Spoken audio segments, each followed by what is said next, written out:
woman's body is so beautiful, and it doesn't matter how old or how young she is, it's basically a beautiful creation. When we try to push ourselves into fixed positions, we deny that beautiful flexibility and roundness that we have been given.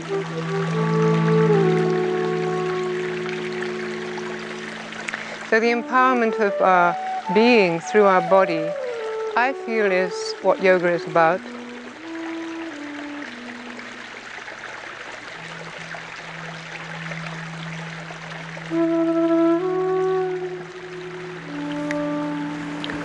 And give yourself the freedom that yoga is about you. Yoga is about being alive, about feeling who you are, what your body's telling you, what you feel inside, and opening it up, and opening up yourself in every way. I believe it's really about unfolding ourselves.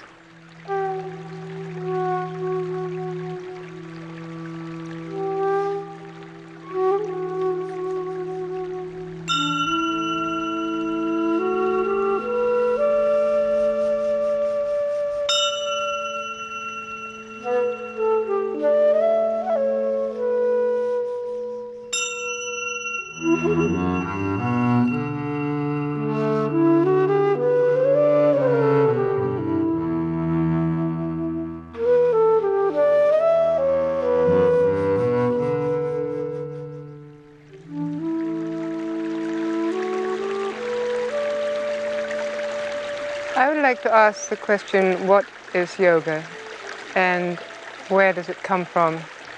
We're used to being told that yoga comes from India and the Himalayas, and that way back when, probably thousands of years, there were some enlightened men, supposedly enlightened by the gods, and they delivered this wonderful method of finding peace with ourselves and peace with our surroundings.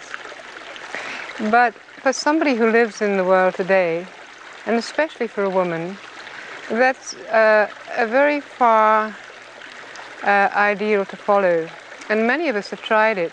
We've pruned ourselves down, we've become athletic and contorted ourselves into pretzel shapes, and we've read the books, and we've tried many different techniques, and always we're left with something missing. Where do I fit in? Will I ever be perfect enough? Will I ever get to the level that is expected of me? And there seems to be a sort of ladder of patriarchs that are looking down and saying, "Not yet, my dear. Work harder, work harder." And so I thought, who were those people and what did they do? And supposing I was one of them, or you were one of them, and you took enough time to study what's going on inside yourself, and to study your feelings and what they do to your body, and to watch how you move.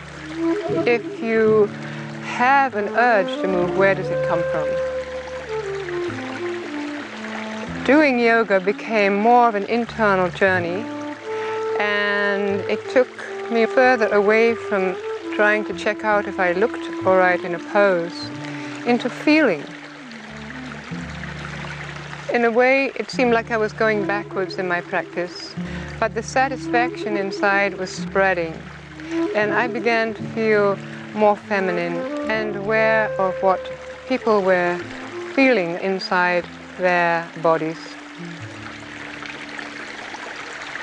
So now I look not so much for a stunning pose, but where is somebody not enlivened? Where is the body not full and empowered?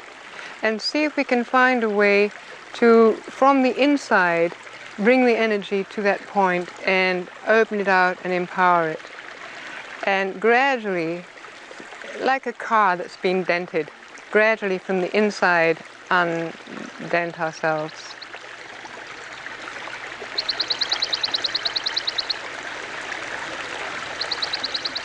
Now here, wait, and empower this hip. That's it.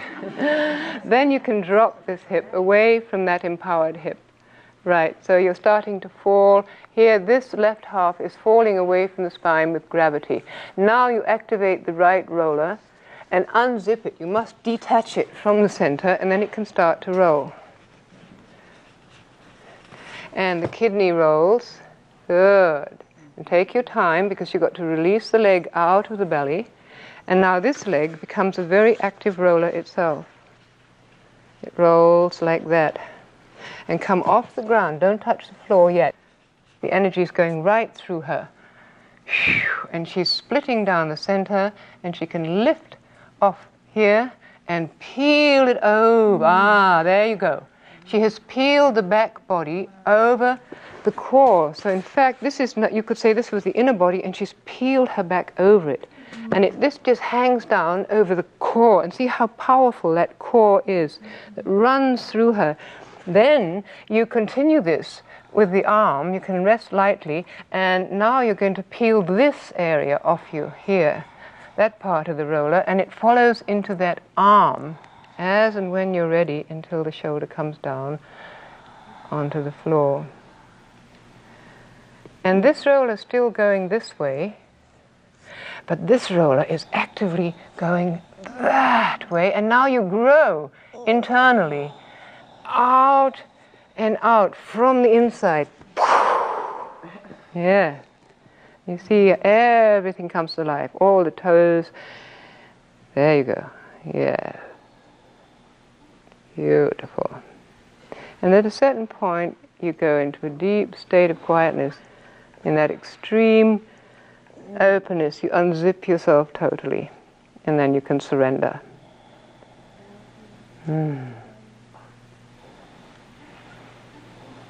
So one more dying warrior.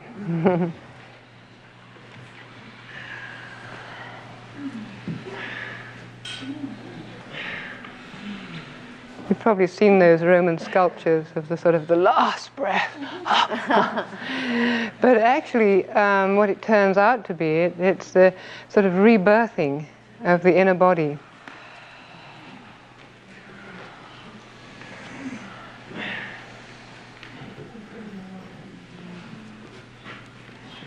A pose is a way to start, because you need to feel something in life. You do need to feel some resistance and to rub with that. So if you put yourself in a pose or an asana, you're going to start feeling something. Somewhere your hip hurts or your shoulder's stiff. And then it's what you do with it that matters. You can just bash through and even damage yourself. Or you can go in and out of it and start to get to know it and free it up and get the energy to move. You can start questioning, why am I hurting in this place? A lot of times we bring the energy just up into the head, and then we get very mental and focused. And that obviously has a purpose too.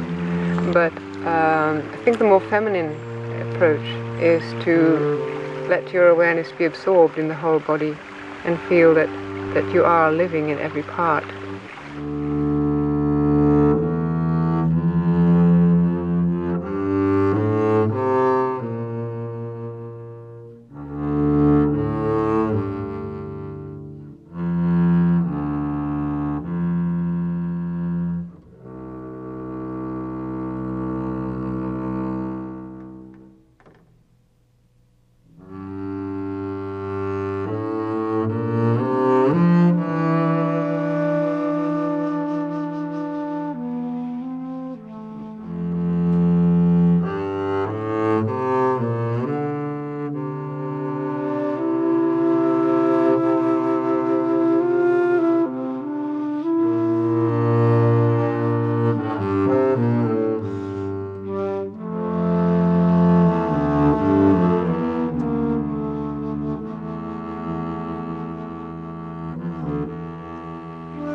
I basically wanted to feel more comfortable in my life. I don't know that I could have quite put it that way, but I sometimes saw people and I thought, oh, I wish I could feel as comfortable in my life as that person seems to feel.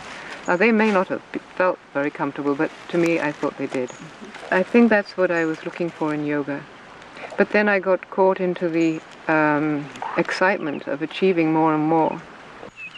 But inside, I hadn't changed. And that's when I got a shock.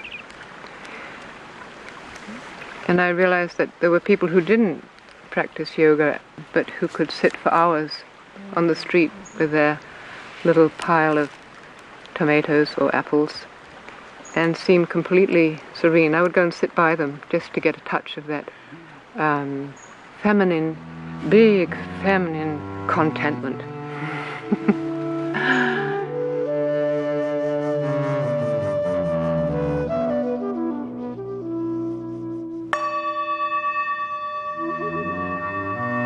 So I went on a trip then, and one of the places I landed at was a temple on the northeast coast of India.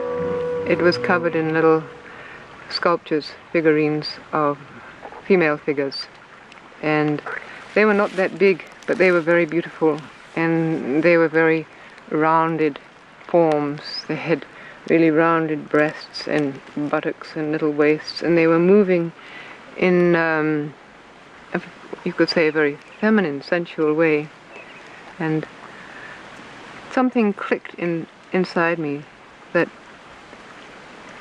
said, these are yogis, yoginis, yet they are women. And I realized that I had been doing yoga as if I were a man. And that was quite a shock. That I had enjoyed it too. The more aesthetic and striving in one pointed direction was very attractive. It helped me not to look at what was going on inside. But that temple did change something. Something changed inside me. My body started to change, and then one thing led to another.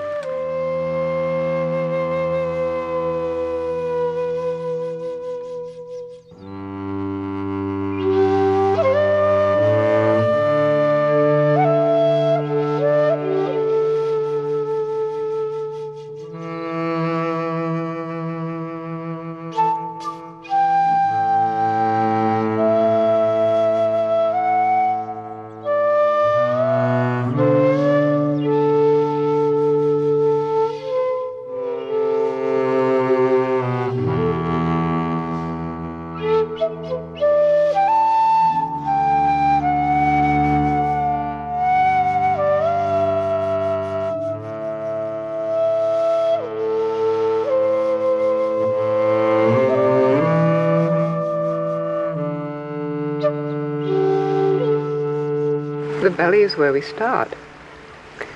We grow in the belly. We spend 9 months, most of us, in the belly. But then it tends to get forgotten about. The belly is essentially very female. First of all, it's mysterious. You can't see what's inside it. And life grows inside it. One of the things about the belly is that we do hold a lot of emotions there. And as you relate more to your belly, it does take away your tight control on life.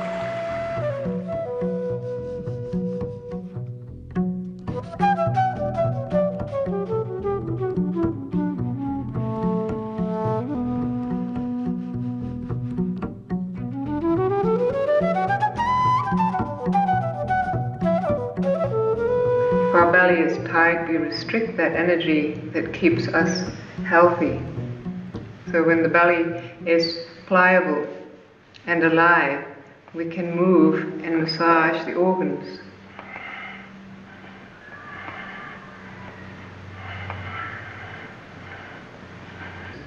If you turn the belly, the body will turn much more easily.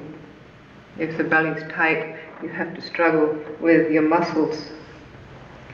So keeping the belly moving and alive, you can enjoy your twisting much more.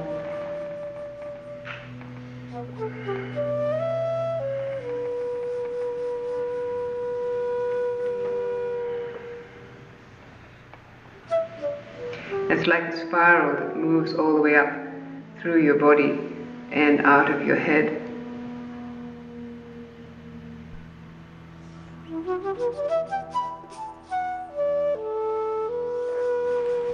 We need to re-empower ourselves, and we find the possibility in our bodies.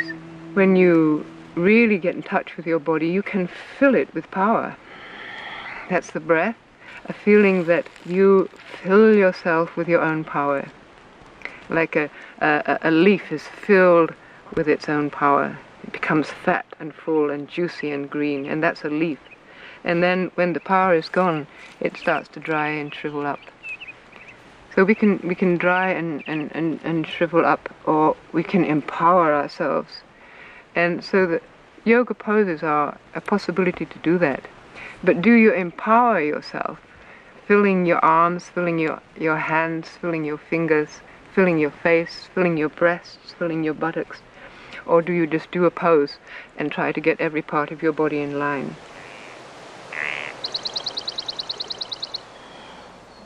In the wintertime, under the earth, the life begins. And it begins in the depths of our belly. And it begins to unfold.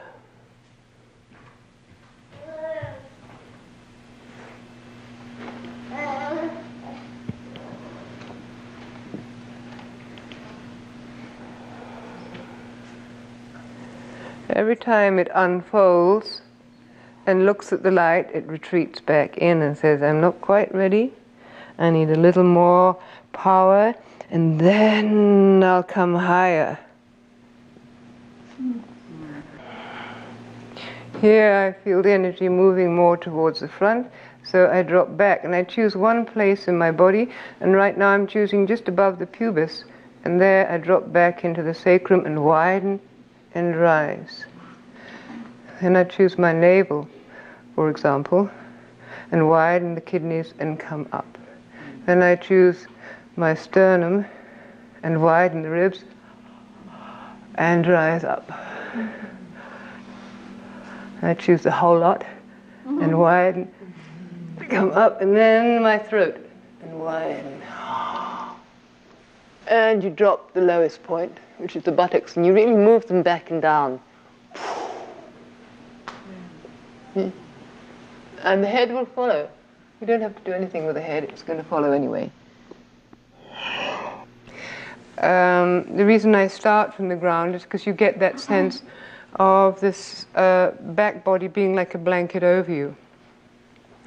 And the blanket hangs over you, but as you come up, the blanket is then going to be supporting you this way, so that by returning like a wave back into it, you gather power from it. And then you can come higher. It's the empowerment again. With your internal energy, you widen and come up. You sink down over your knees and spread over your hips. And there, deep in the darkness, the life begins inside the belly. And you start, that little seed starts to push up. And it'll come up differently in everybody.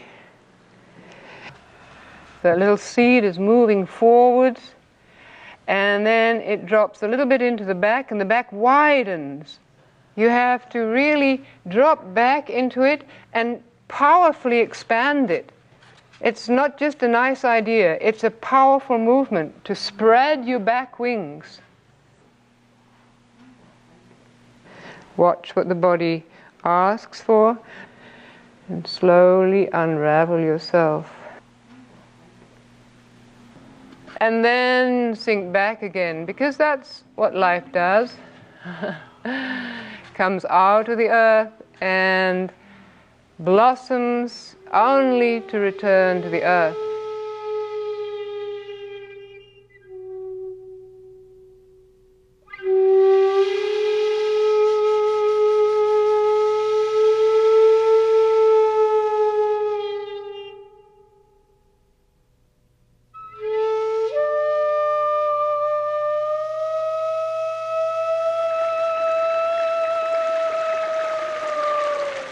Yoga actually has always been organic.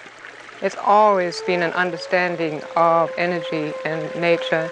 It's just that it's sometimes the form in which it arrives is limited. When we find our own energy and it starts to move through the body, when the belly starts to speak to us, it brings up a very potent energy, a very powerful part of ourselves. So as you let your energy flow, the muscles have to do less and less. And peeling away the armor, peeling away the muscles, gives space, and the energy pours through the body.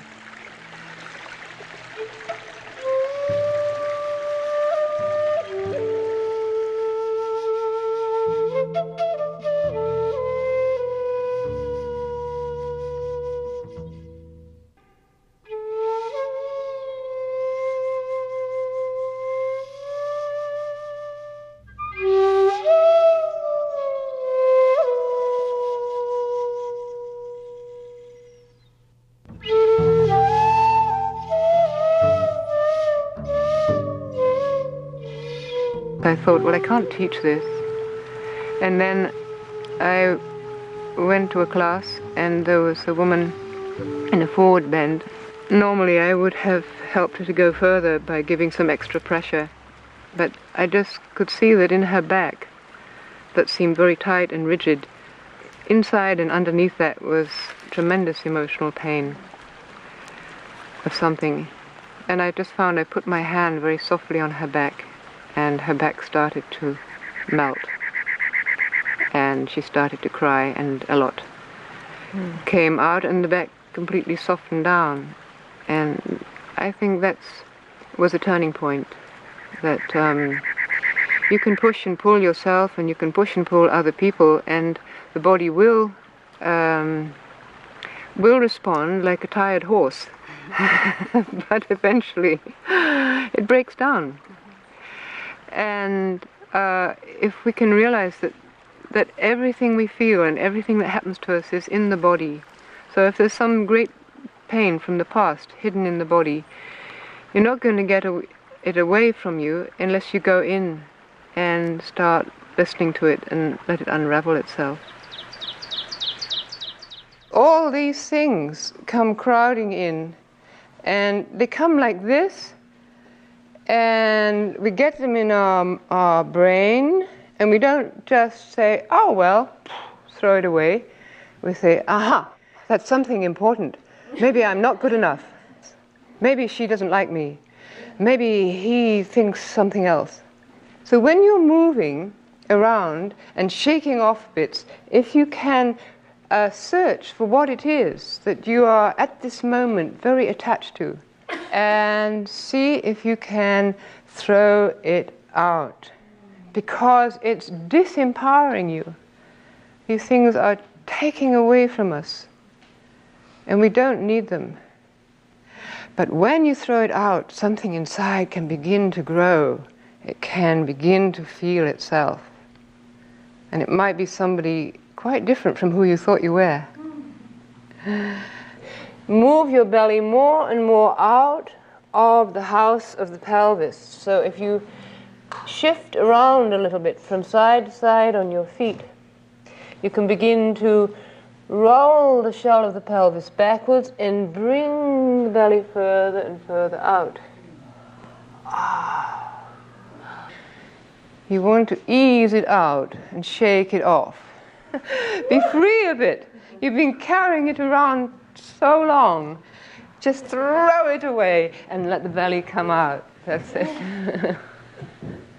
Look at everything in your life as you do it. Who is it that you're shaking out of your leg? Yes, get it out, out, out, out, out, out, out. Make a noise if you need to. Yes. And after that, you need to be very quiet. And come back inside and see what's happening, and you'll find tingling life. Something new is growing. Something new is happening.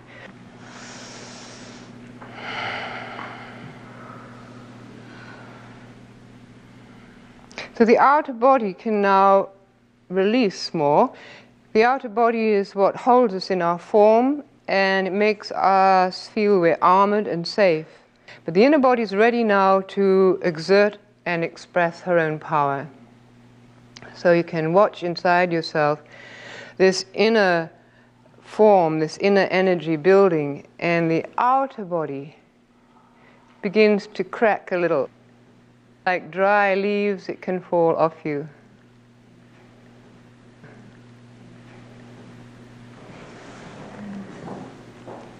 So now, when you move out into one of these stretches, it's a different person that's moving. You've shaken off so much stuff that you come out and, wow, you are your tiger. You are your dog. You are your cat. Whatever. And just enjoy that stretch and feel if the energy really goes into the sole of the foot, if it really moves out into the fingertips, and see where it takes you.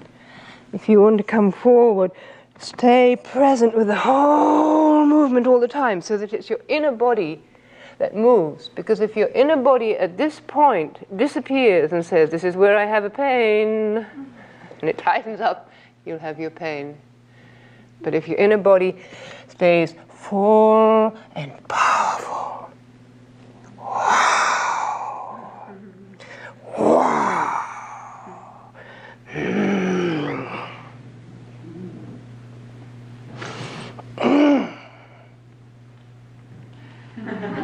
yeah?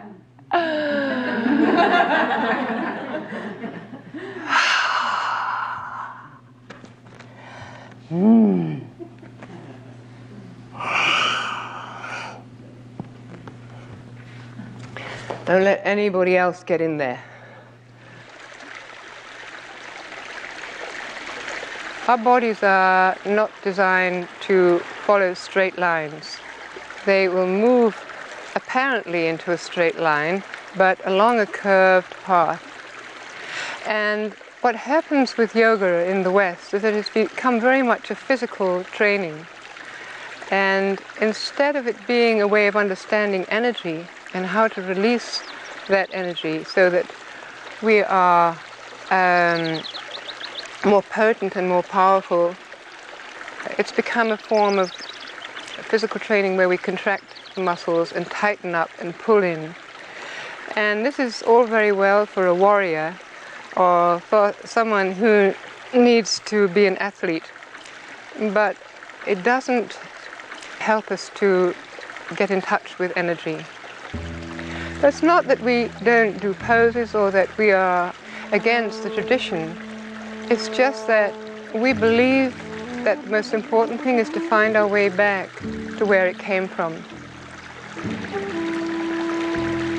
What I would like to offer is that whatever kind of yoga you follow, can you feel that your inner body, your inner being is getting the nurturing and the enlivenment that it requires?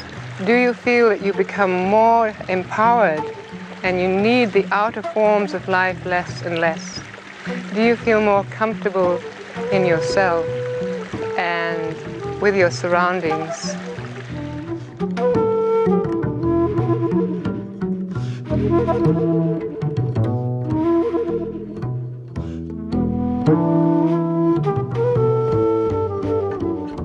Our whole society has become a forward, outward, upward one.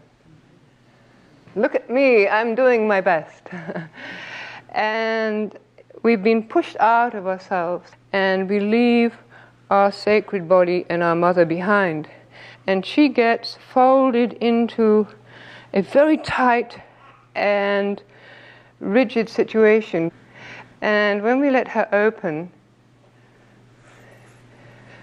we soften, but she becomes wide and supportive. And in that support, we can then grow. If we are frightened, everything closes up, especially the back. And many of us have deep holding patterns from birth and early childhood of fear. And those have stayed with us. But to undo those needs a lot of time and awareness to undo all that wound up tension in the back of the body. So it's like unfolding your wings and getting back inside yourself.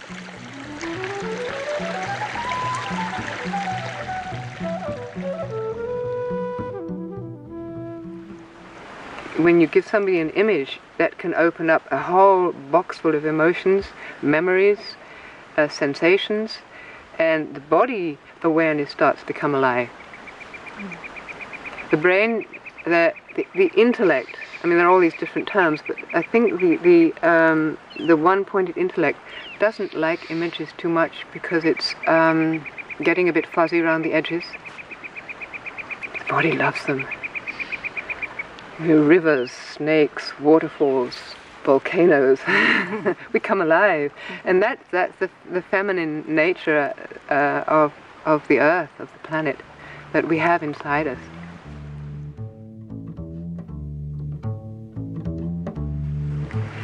I think yoga itself is something that is very individual. Of course, in the beginning, when you arrive in a yoga class, you need the support and the instructions from a teacher. Maybe also you need the group energy. But there comes a point when you have to find what yoga is for yourself, and then you start your own path.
It's a great desire for freedom. I always had that as a child.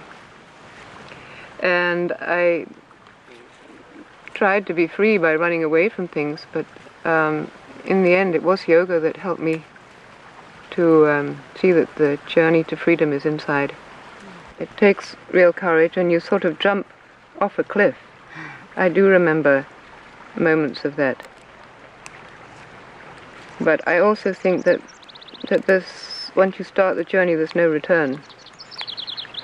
And of course you hear the voices when you've been raised or taught in a certain way. You hear the voices saying, that's not correct, you're just fooling around. No, you're just messing about, you're breaking the tradition. You're destroying something that's very valuable. And who do you think you are anyway? You've just got a big ego. I mean, all those voices go on. And to dare to listen to what is coming up inside and follow that, it does take courage. And I remember a few times when I would go out in nature and just ask for help, and always a voice would come through and say, stand up and speak, or go out and do it.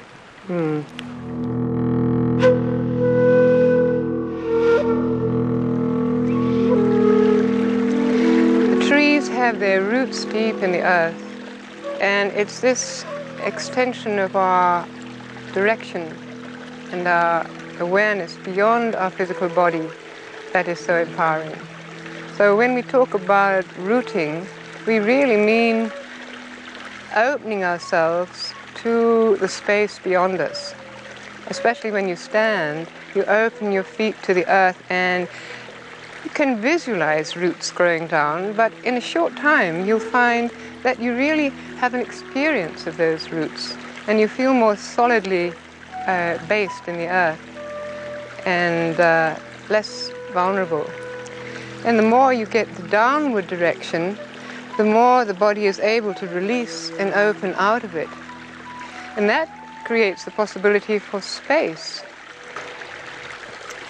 So we need to open up our spaces again inside, and yoga is one of the best ways to do that. If you could unzip your back and open out one side, you would create enough space into which you could turn with the other side as you breathe. Unzip and open to the opposite side and fold back inside that new space and feel the width of the back pelvis, the kidneys, the ribs. The energy moves way out beyond the body. You feel the warmth extending outwards.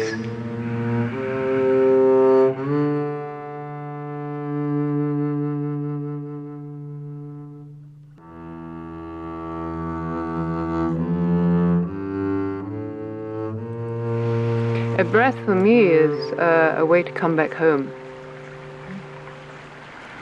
When I get a bit lost or off on a limb, if I can remember to come back to the breath, it brings me right back down inside.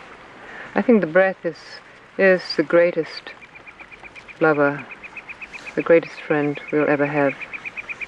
It comes in at birth and doesn't leave until we die. And it knows us more intimately than anybody will, because the breath goes into every cell of our body.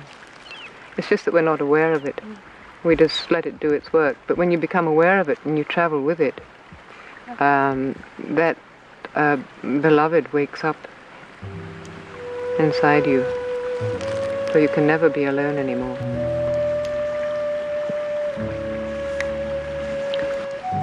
Rolling like a wave through the body, the breath enables the energy to shift into areas and open them up, wake them up, and stir them into life and action. All waves have a retreat and an approach. Like the breath flows in and it flows out. And the body loves to move on that wave. It takes rest and it's recharged and it rises higher.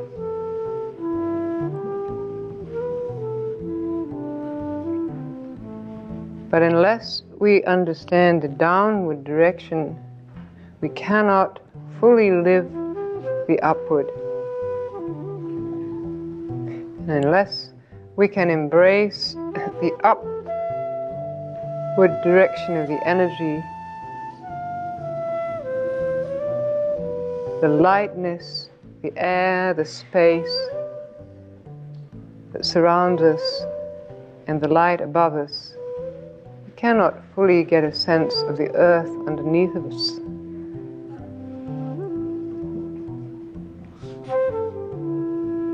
The body tells us what it yearns for. Once we start to listen, and instead of following somebody else's idea, we let our body tell us where to stretch, where to lift, where to drop, where to open.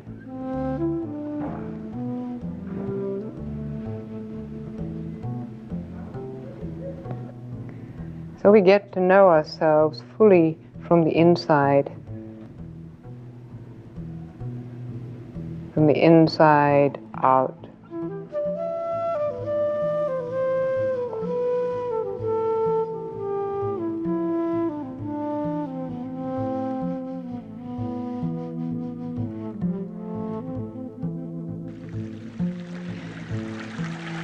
surrender is the other side of empowerment, and the two go hand in hand. So the surrendering is an openness, and that's the feminine side of being totally open and receptive and allowing the breath to flow in. And it changes your whole perspective and your whole feeling about your body and yourself when you open yourself to the energy in the space around you, and you know that your breath is coming from far away into you. So you open yourself and become as receptive as you can. So the breath permeates you. But where does it go? On and out again. So where do you end and the breath begin?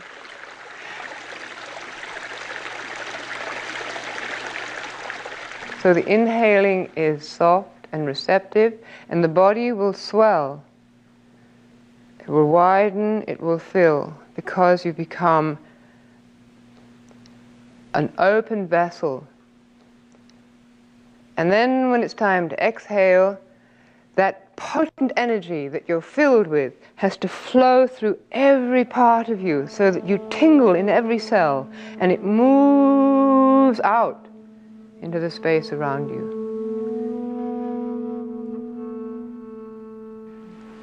We are incredibly linked. It's the same breath that's moving through us. It's the same energy that's moving through us. It's just that we happen to be wearing different clothes, different bodies. But we are very much the same, and that's one aspect. When you go very, very deep in meditation, or maybe just in relaxation in Shavasana, you go so deep that you lose the sense of who you are.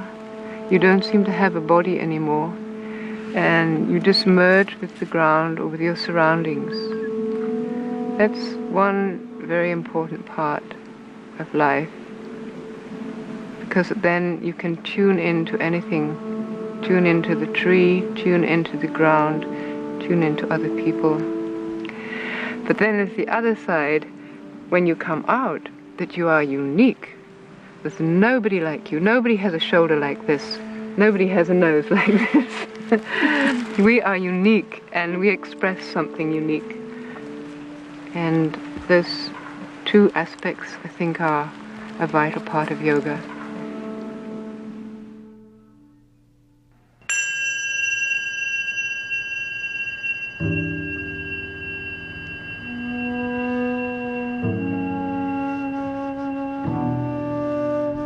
Each person is so different that from what I can see, when people start to work in this way, they just take off on their own flight.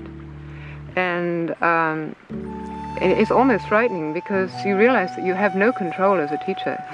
You set them off, and there they are going like a bunch of wild children or birds, up in the air and off. And yet that's the most exciting part of it, to see the gifts that they bring, because they are listening to their own process, and they are progressing in their lives, they're unfolding their lives, they're not stuck anymore.